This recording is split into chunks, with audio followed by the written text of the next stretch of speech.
جو سیاسی نظام حکومت ہمارا ہے یا جس معاشی پالیسی پر ہم گامزن ہیں، اس کی چھوٹی سی مثال سری لنکا بھی ہے۔ آج سری لنکا کی مثال کو دیکھ لیں، وہ اسی پالیسی، اسی سیاسی نظام حکومت اور اسی پیٹرن پر ہے۔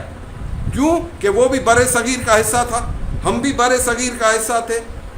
اس بر صغیر میں جتنے بھی ملک معرض وجود میں آئے، تقسیم ہند کے بعد ان کے تمام سیاسی نظام، معاشی نظام وہ انگریز کے چھوڑے ہوئے نظام حکومت کے تحت وہ حکومتیں چل رہی ہیں۔ اب ان حکومتوں میں جو سارا کا سارا سسٹم آج چل رہا ہے، وہ اپنا تمام ڈیلیورنس پاور کھو چکا ہے۔ پہلی مثال سری لنکا ہمارے سامنے ہے کہ وہ معاشی طور پر ڈیفالٹ کر گیا ہے۔ اس کی معیشت، اس کی اقتصادیات، اس کی تمام سیاسی نظام دھڑام سے زمین پر آ کر گر گیا ہے، اور یہ ایک الارمنگ سچویشن ہے۔ اس الارمنگ سچویشن سے اگر پاکستان نے سبق نہ پکڑا، یا ہم نے وہی پالیسیاں آئی ایم ایف پر ریلائے کرتے ہوئے، ورلڈ بینک پر، آئی ایم ایف پر، ان پر ریلائے کرتے ہوئے اگر ہم یوں ہی چلتے رہے، تو پھر ہمارا بھی آخر اختتام یہی ہونا ہے۔ اور ہماری اندر کی باہمی چپکلشیں سیاسی میدان میں ایک دوسرے کو نیچا دکھانے کے لیے ہم ایک دوسرے کے جس طرح دست و گریبان ہیں، اور اسٹیٹ جو ہے وہ عوام دوست فیصلے کرنے سے گریزاں ہے، تو ان حالات میں یہ ملک کیسے اور کیوں کر چل سکے گا؟ ہر دفعہ تو کوئی معجزہ نہیں ہو سکتا بھائی۔ ہمیں اللہ تعالیٰ نے تمام صلاحیتوں سے لبریز کیا ہوا ہے۔ یہ قوم انتہائی ٹیلنٹڈ قوم ہے۔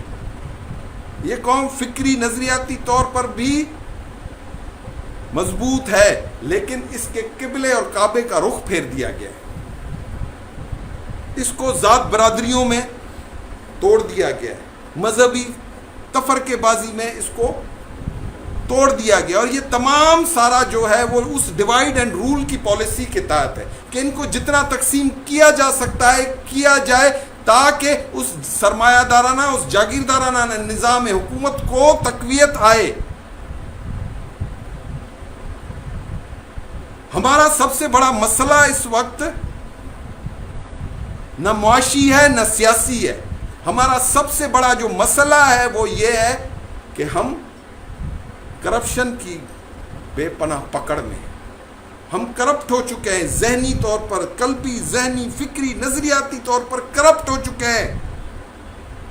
ہم ایک دوسرے کو کوئی بھی پلاننگ بتاتے ہیں تو ایک دوسرے سے سوال کرتے ہیں کہ اس میں جگاڑ کیا ہے؟ What is that jugaad? بھائی یہ جگاڑ چیز کیا ہے؟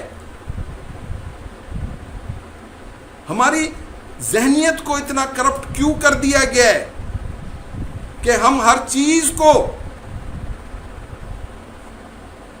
کرپشن کی نگاہ سے دیکھتے ہیں۔ چپڑاسی سے لے کر اعلیٰ ارباب و اختیار تک صرف کرپشن کے بارے میں اس کے دماغ میں چلتا ہے۔ اس کے پاس تھوڑا سا اختیار آ جاتا ہے تو اس اختیار کا ناجائز استعمال کرتے ہوئے اپنی جیبوں کو بھرتا ہے۔